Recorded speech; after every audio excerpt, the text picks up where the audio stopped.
Hello students, welcome to Knowledge Nest. आज हम class 10th के लाइफ प्रोसेसेस के बायोलॉजी के कुछ ऐसे बहुत ही इम्पोर्टेंट क्वेश्चंस को डिस्कस करेंगे जो कि आपके बोर्ड एग्जाम में हर बार रिपीट होते हैं। अगर आपने इन क्वेश्चंस को भी कर लिया तो आप बहुत अच्छे मार्क्स स्कोर कर सकेंगे। तो हमारे साथ इस वीडियो के एंड तक बने रहिएगा। तो स्टार्ट करते हैं। सबसे पहला है बच्चों first question, all plants give out oxygen during day and carbon dioxide during night. Do you agree with this statement? Give reason. यहाँ पर वो बच्चों पूछ रहा है कि सारे प्लांट्स जो है वो ऑक्सीजन देते हैं दिन के समय पर और कार्बन डाइऑक्साइड देते हैं रात के समय पर। तो क्या आप इस स्टेटमेंट से एग्री करते हो? अगर करते हो तो रीजन दो। तो इसका आंसर है बच्चों यस, इस स्टेटमेंट से हम एग्री करते हैं। तो अब बच्चों कॉन्सेप्ट समझो। प्लांट्स में जो होते हैं वो दो मेन प्रोसेसेस चलते हैं। सबसे पहला है फोटोसिंथेसिस। फोटोसिंथेसिस मतलब जब प्लांट कार्बन डाइऑक्साइड लेकर सनलाइट और क्लोरोफिल की मदद से ग्लूकोज बनाता है और ऑक्सीजन को छोड़ता है। दूसरा है रेस्पिरेशन। हर लिविंग थिंग की तरह प्लांट्स भी अपना खुद का खाना यानी कि ग्लूकोज तोड़ के एनर्जी बनाते हैं।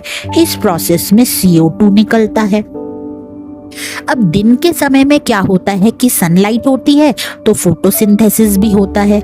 फोटोसिंथेसिस का रेट जो है वो ज्यादा होता है। फोटोसिंथेसिस में कार्बन डाइऑक्साइड का यूज होता है और ऑक्सीजन बाहर निकलता है। साथ ही रेस्पिरेशन भी होता है क्योंकि प्लांट्स को तो भाई 24 घंटे एनर्जी चाहिए, लेकिन दिन में CO2 का यूज ज्यादा होता है फोटोसिंथेसिस की वजह से और ऑक्सीजन ज्यादा रिलीज होती है। तो इसका रिजल्ट ये हुआ कि प्लांट जो है वो ऑक्सीजन देते हैं। अब रात के समय पर कोई सनलाइट नहीं है तो फोटोसिंथेसिस होता नहीं है, बंद हो जाता है, सिर्फ रेस्पिरेशन ही चलता है। तो रेस्पिरेशन में प्लांट अपना जो खाना है वो तोड़ते तो हैं पर कार्बन डाइऑक्साइड रिलीज करते हैं। तो इसका रिजल्ट ये हुआ कि प्लांट जो है वो कार्बन डाइऑक्साइड रात में देते हैं। जैसे रियल लाइफ एग्जांपल अगर आपको दिया जाए तो रात में जैसे बेडरूम में ज्यादा प्लांट्स मत रखा करो क्योंकि वो ऑक्सीजन नहीं देते, कार्बन डाइऑक्साइड निकालते हैं। इसलिए तो आपने सुना होगा कि लोग कहते हैं कि रात को पेड़ के नीचे मत सोना। तो फोटोसिंथेसिस बच्चों हमेशा सनलाइट की प्रेजेंस में ही होता है, बट रेस्पिरेशन तो दिन रात होता ही रहता है। इसलिए प्लांट्स जो है दिन के समय पर ऑक्सीजन रिलीज करते हैं और रात के समय पर कार्बन डाइऑक्साइड रिलीज करते हैं। अब सेकंड क्वेश्चन आता है बच्चों, 2 green plants are kept separately in oxygen free containers, one in the dark and the other in continuous light. Which one will live longer? Give reasons. अब ये पूछ रहा है कि 2 ग्रीन प्लांट है जिनको अलग अलग ऑक्सीजन फ्री कंटेनर्स में यानी कि जिसमें ऑक्सीजन की कमी है, ऑक्सीजन है ही नहीं, ऐसे कंटेनर में 2 ग्रीन प्लांट्स को रखा गया। एक को अंधेरे में रखा गया और एक को लाइट में रखा गया। तो वो पूछ रहा है कि कौन सा लंबे समय तक चलेगा, इसका रीजन बताओ। तो बच्चों देखो, प्लांट जो है ऑब्वियस सी बात है कि जिसको लाइट मिल रही होगी वो ज्यादा लंबे समय तक चलेगा। अब यहाँ पर कंसेप्ट समझो, दोनों कंटेनर्स में ऑक्सीजन है ही नहीं। तो अब देखते हैं कि क्या होगा। जो प्लांट अंधेरे में है वहां पर सबसे पहली चीज की कोई भी फोटोसिंथेसिस नहीं हो रहा है क्योंकि कोई भी सनलाइट नहीं है, तो सिर्फ रेस्पिरेशन ही होगा पर ऑक्सीजन नहीं मिल रही। प्लांट अपना खाना जो है यानी कि जो ग्लूकोज होता है उसको तोड़ने के लिए ऑक्सीजन चाहता है, लेकिन कंटेनर में तो ऑक्सीजन भी नहीं है। तो प्लांट जो है क्या करेगा, एनारोबिक रेस्पिरेशन करेगा जो कि विदाउट ऑक्सीजन होती है और जो कि बहुत ज्यादा हार्मफुल होता है। तो इसीलिए वो जल्दी मर जाएगा। अब जो प्लांट दूसरा है जो कंटिन्यूसली लाइट में रखा गया है उसमें फोटोसिंथेसिस होगा, ऑक्सीजन बनेगी। जो ऑक्सीजन बन रही है वो खुद के रेस्पिरेशन में यूज कर लेगा, साथ ही अपना खाना भी बनाएगा जिसे ग्लूकोज कहते हैं, उसे एनर्जी भी मिलेगी, ऑक्सीजन भी मिलेगी। तो ये प्लांट जो है जो लाइट में रखा गया है वो ज्यादा समय तक जिंदा रहेगा। ठीक है। अब नेक्स्ट क्वेश्चन आता है बच्चों, why is small intestine in herbivorous longer than in carnivorous.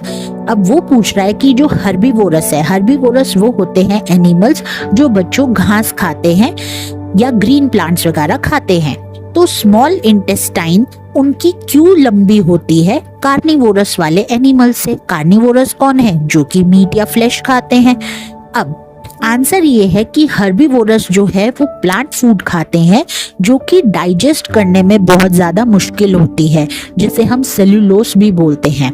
तो बच्चों देखो, हर्बीवोरस जैसे कि काऊ, गोट, एलिफेंट, प्लांट्स, लीव्स, ये सब ग्रास खाते हैं। प्लांट्स में सेल्यूलोज होता है, ये एक बहुत ज्यादा टफ फाइबर होता है। सेलुलोज को तोड़ने के लिए स्पेशल बैक्टीरिया लगते हैं जो हर्बीवोरस के स्टमक में होते हैं। डाइजेशन में ज्यादा टाइम लगता है, इसलिए उनका स्मॉल इंटेस्टाइन काफी बड़ा होता है। कार्निवोरस जैसे लायन और टाइगर ये मीट और फ्लैश खाते हैं। फ्लैश में सेलुलोज होता ही नहीं है, प्रोटीन रिच फूड होता है, आसानी से इनको डाइजेस्ट हो जाता है और उनको लंबी स्मॉल इंटेस्टाइन की जरूरत है ही नहीं।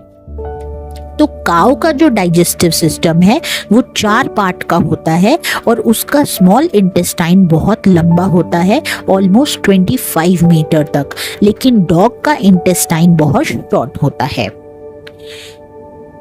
नेक्स्ट क्वेश्चन आता है बच्चों, what causes movement of food inside the alimentary canal. अब ऐसी कौन सी चीजें हैं जो कि फूड अंदर जाता है एलिमेंट्री कैनाल की हेल्प से, और उसमें ऐसी क्या चीजें हैं जो उसमें मूवमेंट होती रहती है।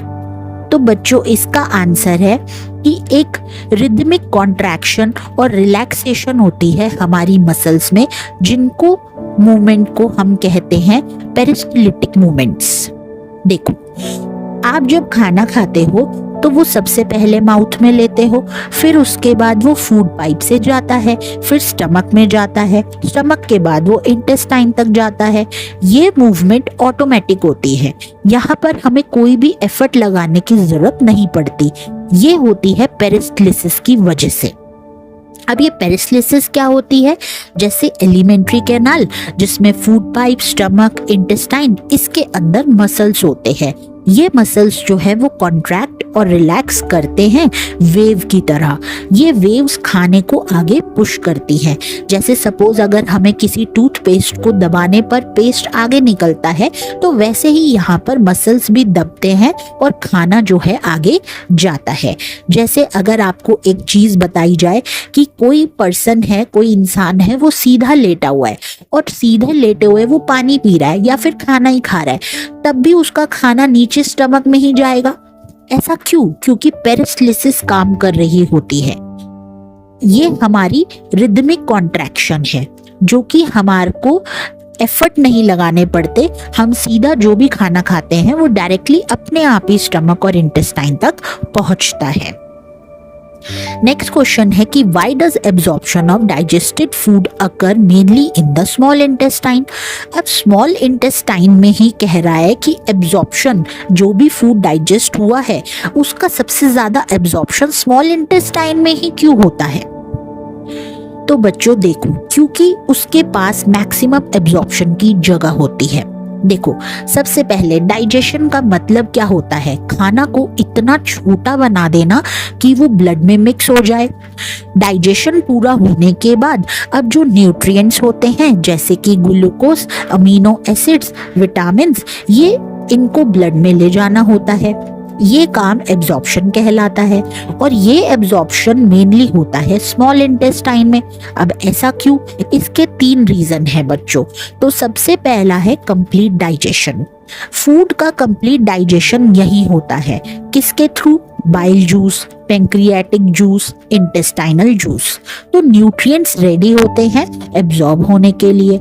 दूसरा रीजन है विलाई। ये स्मॉल इंटेस्टाइन के अंदर फिंगर लाइक प्रोजेक्शंस होते हैं, उनको हम विलाई कहते हैं। ये हमारे सरफेस एरिया को बहुत ज्यादा बड़ा कर देते हैं, बढ़ा देते हैं। तो ज्यादा एरिया होगा तो ज्यादा एब्जॉर्प्शन होगा। थर्ड रीजन है ब्लड सप्लाई। विलाई के अंदर जो है वो ब्लड वेसल्स होती हैं। ये न्यूट्रिएंट्स को तुरंत ब्लड में लेकर चली जाती हैं। ब्लड न्यूट्रिएंट्स को बॉडी के हर पार्ट में डिस्ट्रीब्यूट करता है। जैसे अगर आपको एक रियल लाइफ एग्जांपल दिया जाए कि आप एक स्पॉन्ज लो और उसको पानी में डालो तो उसके छोटे छोटे होल्स जो हैं वो वाटर को एब्जॉर्ब कर लेते हैं, वैसे ही विलाई भी खाने को न्यूट्रिएंट्स को पूरी तरीके से एब्जॉर्ब कर लेते हैं, यानी कि सोक कर लेते हैं। तो आई होप आपको ये क्वेश्चंस बहुत अच्छे से बच्चों समझ में आए होंगे।